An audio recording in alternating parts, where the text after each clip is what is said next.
Hello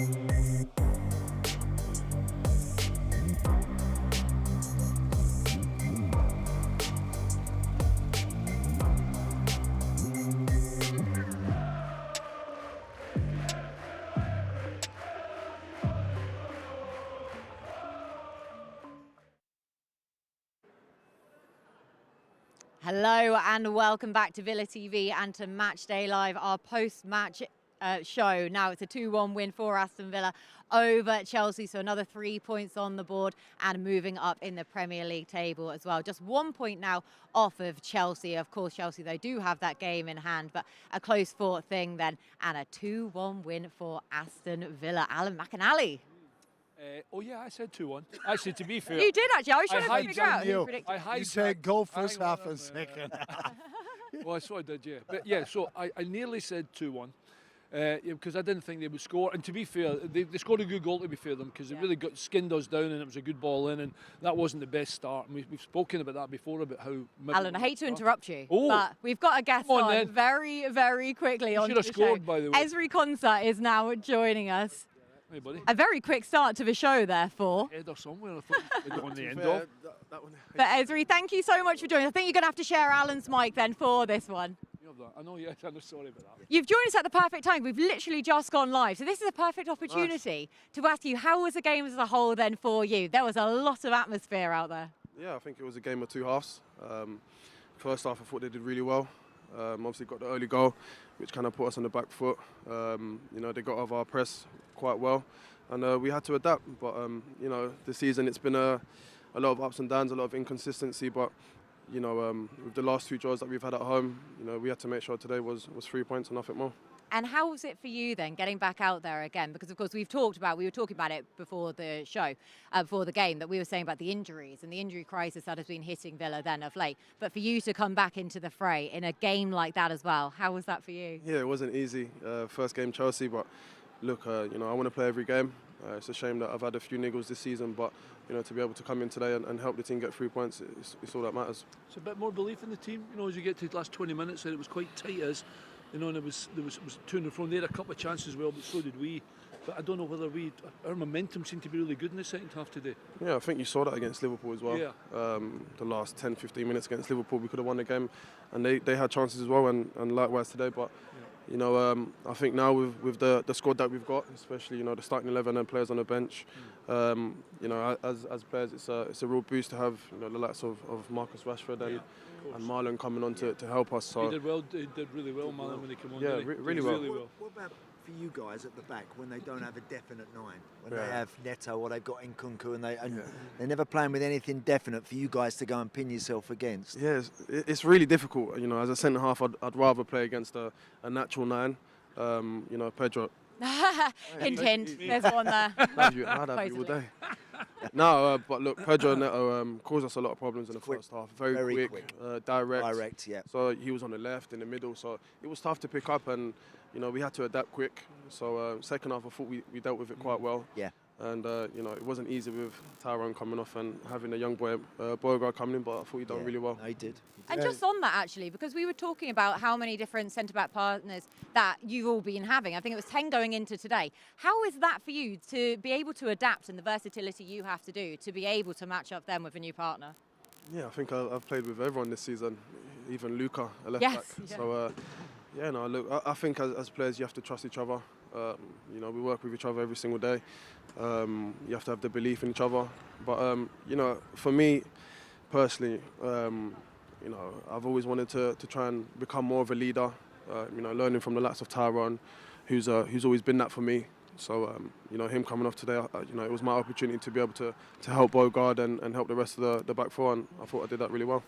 Yeah, talking about being a leader, your role changed a little bit in the second half. Is that come from the manager? It seems like you usually play to the midfielders and they take the responsibility, but you're taking the ball in. Every time that space opened up, you drove about 4 or 5 times. You took the pressure off the midfielders and really created a big problem for Chelsea. Did that come from the manager, or that come from you reading the game and seeing where you can help with your runs with the ball? It's both. It's what the manager wants from us as centre backs to, you know, take our time on the ball. Obviously, sometimes it's not easy with, you know, the crowd wanting us to go 100 miles per hour. Yeah. So, you know, as players, you have to be mentally strong. But, you know, you have to believe in the game plan. It's what the manager wants. And in the second half, I felt like the game opened up more. You know, I was able to drive in, whereas in the first half, it was a bit tight. And, you know, I think Guinea and Yuri did really well to open up spaces for me to be able to drive into. So, you know, it's part of my game. It's something that I enjoy doing. So, you know, yeah, second half worked really well. The manager's going to be happy when I talked about the momentum in the second half, because I thought we struggled a little bit in the first half, but as we got back into the game, obviously the goal helps us. Yeah. The goal helps us massively, naturally. But even then, with how often did you even manage to do that in the first half? Because you didn't really do it at all. But as the game goes on and our momentum, I think the best thing I'm thinking is we seem to be more confident. Yeah. And I'm looking at you guys. I'm like, go on then. Go on, this is absolutely there for the taking. Definitely, I think it's important as well when you start the second half well. Yeah. We put a lot of pressure on them. I think we adapted well. That was the main thing. Yeah. We adapted to, you know, their press, and like you said, I had more chances to drive in. Whereas in the first half, my only really option was to play into Guinea, where he could turn a few times, and you know, second half it opened up a lot more, and we had the outball of Andreas and Kashi. So yeah, look, you know, it's not been easy, but you know, to be able to adapt as players, I think that's really important. How does it feel to have outlets like Bailey, Rashford, Malen? So when you're in trouble, you just can play that ball to get you out of the trouble. How good is to have those players available, starting and also off the bench? No, it's really good. It's a big boost for us. Look, especially for me, you know, seeing the likes of Leon, Donny, and Rashi coming on from the sides, it gives you a lot of confidence, and you could see what happened when they came on. You know, usually with Ramsey we're playing narrow, and with Morgan, so to be able to have width as well and change the game, it caused them problems as well. So yeah, I thought it was really good for us. They can run, eh? Oh, they can certainly do that. When Rashi's direct and he's running at you, it's a scary sight. Now, Ezri, I know we've got to let you go in just a second, so I just want to ask you about the overall character of this team. You've had challenges left, right and centre thrown at you, injuries, the game congestion, everything else, but with form and confidence, taking that from Liverpool then into today, how much confidence does the team have at present? Yeah, I think the confidence has always been there as players. We always believe in ourselves, and you know, sometimes this season it hasn't gone our way. You know, we've drawn a lot at home. I think we've only lost one game this season at home in the Premier League, and you know, there's been so many games where we shouldn't have drawn and got the 3 points, but you know, today is going to give us a real big boost going into Tuesday. Definitely. Happy with the little trip back to Bruges? Yeah, of course, revenge, yeah, definitely. We'll tie his hand back. Yeah. It must be really exciting to be at that stage of the Champions League for you guys. It's something new. It's something new for you especially, and to be part of this squad and this club. How important that's for you, and where do you see yourself building up to go next year? No, of course. I don't think anyone outside of this club would have seen us going this far. I think a lot of people probably writ us off with the games that we had and our first time being in the Champions League in so long. But you know, for me personally, seeing the growth from when I first signed to fighting and staying up on the last day of the season to now playing Champions League football, yeah, I don't know. It's tough to say, but look, I've enjoyed every moment of it, and to be able to see where the club is now, and to be able to, you know, bring in players like we have done in this window, so you know, it's real good. Ezri, just finally, it just feels like now after that win today, a top 4 position again now starts to look a lot more achievable. It looks like that, and I think, I'm sure you do know, but watching football as much as I do, I know that when you guys get a bit of momentum and get it going, everyone fears you. Everybody fears you and what you can do. 100%.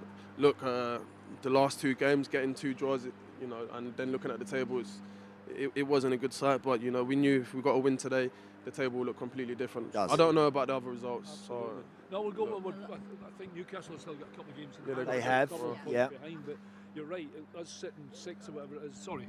Us sitting in the position now, and you're so right, by the way, because we had to get the result today to put massive pressure on Chelsea, and then it gives us a bit of momentum to obviously take it into the Palace game on Tuesday. So I can't say well done enough, guys, because we spoke about before the game, and it was like I was a little anxious today. Do you know what I mean? And you get that as players, even when you're sitting in the dressing room, we're looking at each other thinking, hey, come on, this is an opportunity for us today. And I thought the second half, I thought you were absolutely different class. And you were absolutely different class. So very much. Yeah, look anxious when he was eating the ice. They've been throwing a lot hospitality, these lot.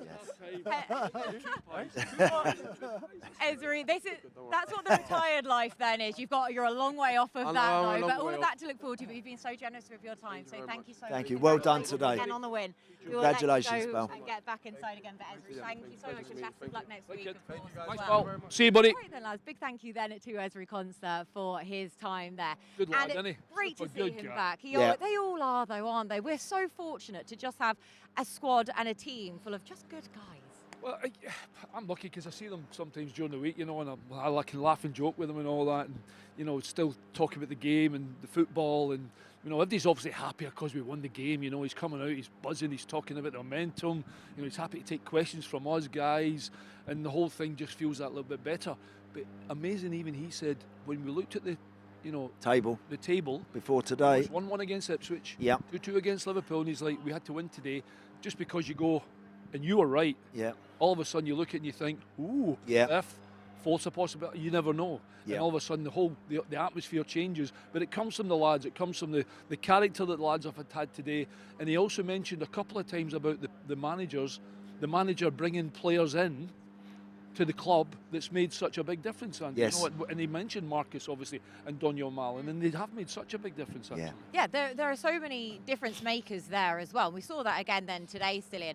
But, well, I guess we should probably take it back to the very start. Of course, it was a slow enough start then for Villa, which we sort of saw against Liverpool earlier on. But, of course, we had that hold-up there. One of their players, I forget now, who went down.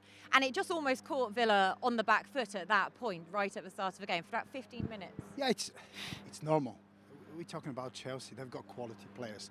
I know they've been playing badly. They haven't got the results they needed, but they do have players that can hurt you. We've seen that today. They've got players that can make the difference in the right areas at the right time.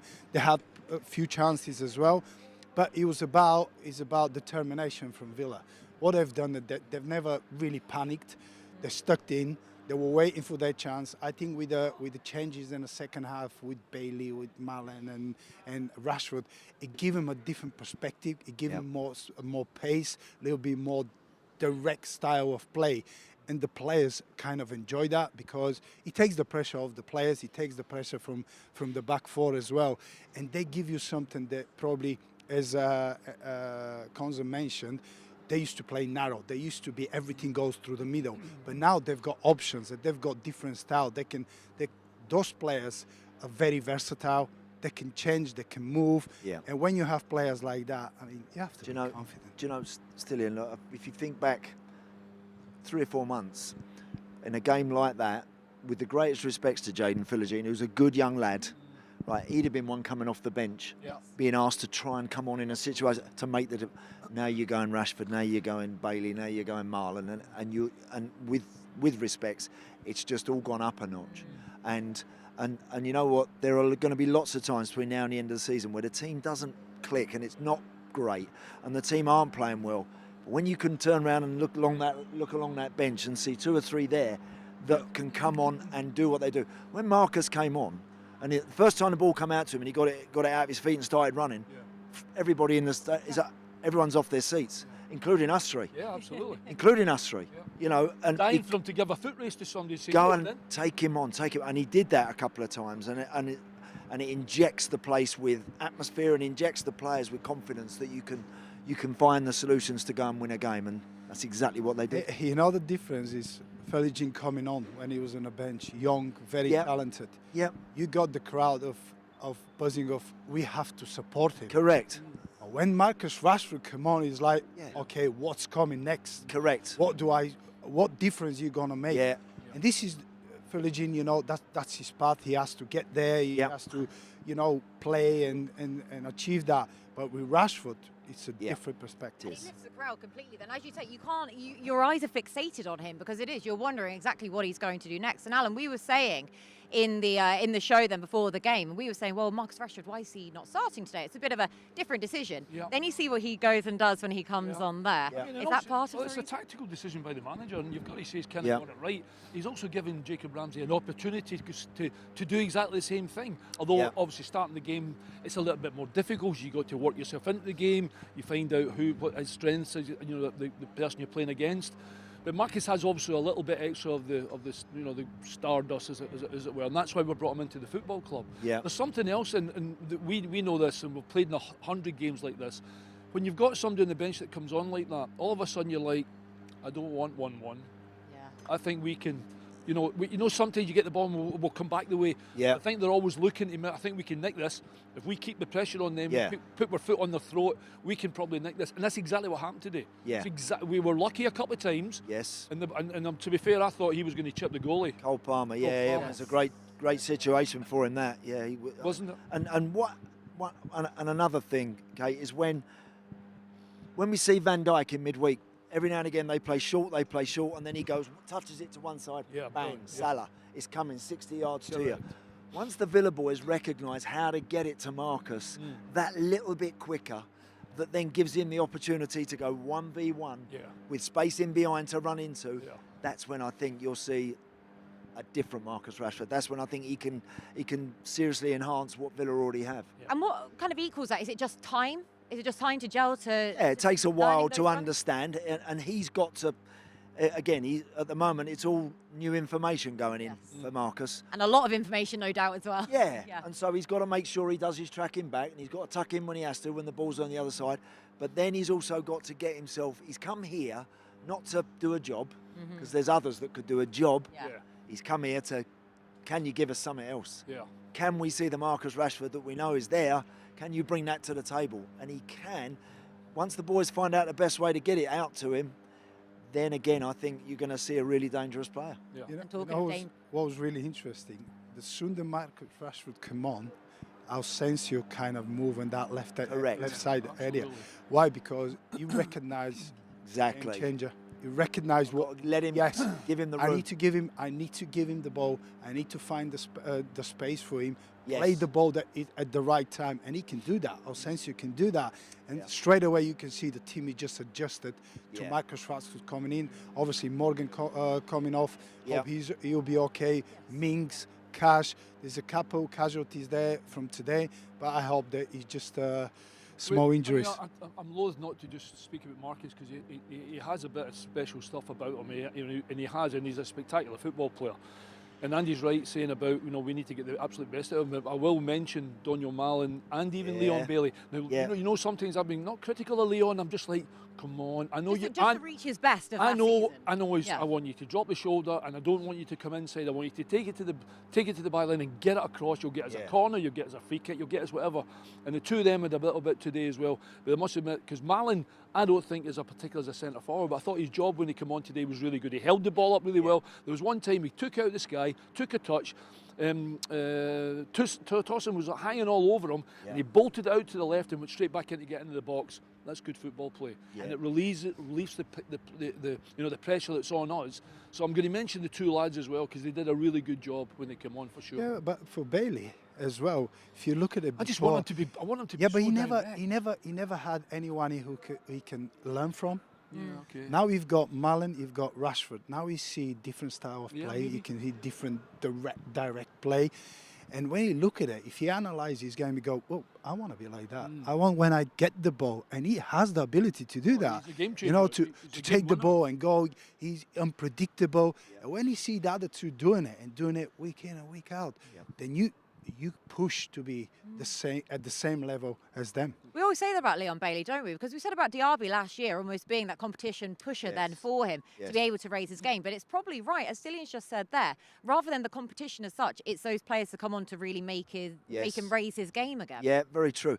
Wide players, it's notoriously difficult for wide players to be so consistent. And Mo Salah, these guys are, they set new levels and different benchmarks in terms of their output, the goals they score.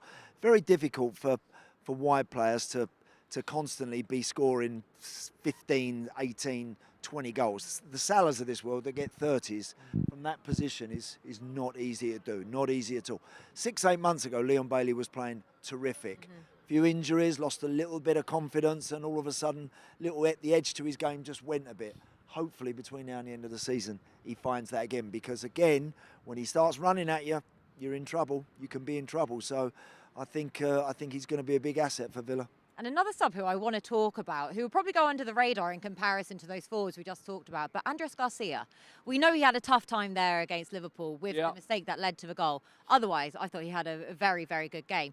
For him to come on now, Matty Cash, of course, to get his shirt back at right back, but for him to come on and to put up that performance, testament to him. Yeah, he did well because, in fact, you've got to say to the lads with young Bogard coming on, and obviously Ezri mentioned it actually, so they're juggling the pack a little bit.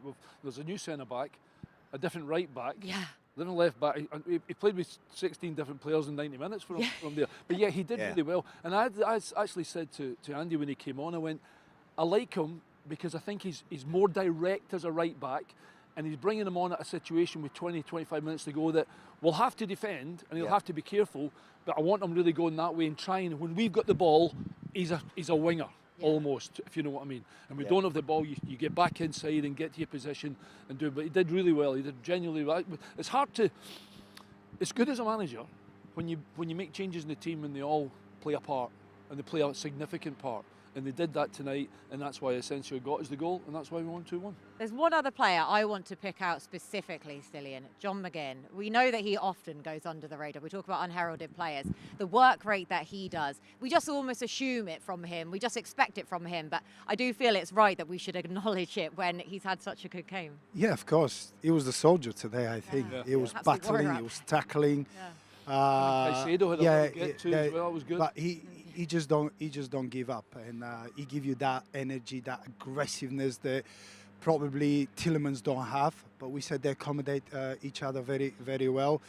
I mean, he was a true captain today. He led the team even when the team was 1-0 down. He kept chasing it, he kept pushing, he kept going for the ball. I always have question about him. I told him that you scored about between 10 and 13 goals this season. He kind of stopped after 4. So the funny thing is that he can offer some more. I believe with his energy, I think he can time his runs. But at the moment, he fits very well into the Unai Emery system. He does what is required from him. He's a leader, and he's one of those players that he won't bow in front of anyone. No. He'll tackle, he'll fight. If a teammate is in trouble, he'll go and help. So he was incredible today. The only backside I've seen a bit bigger was Big Alan today. Was Alan after all the pies? Trying to get a bit of food at half time. Alan at the buffet. He pulls out with John McGinn. I mean, and John was. I think he had a chest-to-chest with Caicedo at one point. He did, yeah. And by the way, that psychologically, for the other players in the team, you're like, oh yeah, wee man's up for it. I need to be rolling my sleeves up because I need to be part of He that. gets a crowd up and everything. I've seen him play wide right, right of 4, left of 4, in here, pivot, 10. Anywhere. He'd play anywhere. He never complains. Anywhere. He never complains. No, well. he just gets always with a smile, Yeah. always with a respect to whatever manager put him. Yeah. He talks a lot about a person and a character. That's And it's, why he's so key to a nice system. do you know what, Kate? Not easy as a skipper as well. Yeah. I mean, he's come off after 60 minutes, you know, because when the manager thinks he's run his race, By the way, off you never come. throws his shirt off and gives it one of the captain of Fans the a bigger football club. picture, He's just the sort of guy that are invaluable to any team, any group of players. Someone that will go, yeah, I'll play there, and you know that he'll be 8 out of 10. Yeah. You know, and you need people like that if you wanna go where this club wants to go. You need John McGinn. We've seen Palmer today with so much quality. Yeah, he played wide, and you can didn't see want to play fancy there. It, he didn't want to play there. John McGinn, he'll never. No, you do won't that. see that. First of all, he'll never do that to the manager, to the team, and the club. Yeah. He really values the club he plays for. Yeah. He talks about how important it is for him and what is his role. And when you have a player like that, he can only make others better. Correct. Follow him and through any game and any difficult moment. Now, looking at the bigger picture, we talk about that. And Andy, I want to throw this back to you because, of course, we had the frustration for the Ipswich draw, the very good draw then against Liverpool. Yeah. This was, as Ezri was saying there, a bit of a must-win game in many felt respects. like it. But it feels like the momentum has just been building towards this game then. So how sustainable is this going to be? Because the games continue to come thick and fast. Well, confidence in this business is everything. And coming through tests like that one today, going one down to a good team, a dangerous team, going one down, spinning that round, getting 3 points. I tell you, tomorrow morning the boys, they wake up, they feel great about themselves. They look at that table and they think, yeah, I fancy we can nudge those, and I fancy we can catch them. And I think we can. You start looking at the next half a dozen fixtures and plotting where you think you might be able to end up and what's going to be available for you. There's a lot of exciting times ahead for that group of players right now. FA Cup, Champions League, and chasing down those teams above them for the top 4. So I think they'll be feeling really pleased with themselves, and deservedly so tonight. They ended up winning the game winning a game they deserved to. Yeah, and Alan, now it's only 1 point between Villa and Chelsea. Of course, Chelsea have the game in hand, but now the pressure's on them to go and win that because Villa are breathing right down their necks. Yeah, correct, and there is no easy game. I was thinking about the game on Tuesday night because Everton went there the other week there and battled like mad. Yes, they did. That was a scrap and a half. And they nicked one. They didn't Correct. nick to win it right at the death. Sorry, I'm not answering your question there, but I'm trying to think ahead of the game. Yeah. Obviously, because and a reflection on Chelsea though, I don't know if they had a real fight with us in the second half. They never made it easy for us. No. But they've got to fight to stay in the position where they are because they know we're breathing down their necks there. So we'll see what Chelsea's got with their game in hand and some of the big games that's coming up, because after all, Chelsea, with the money they've spent on players, with the new manager coming in, etc., they're obviously carrying a bit of pressure there, and they couldn't handle it today, and thankfully we won the game, which is brilliant for us. But in terms of us, we probably really did need to win today, genuinely. Yeah. Just for the look at the table, or even Chelsea going, oh, I don't believe it.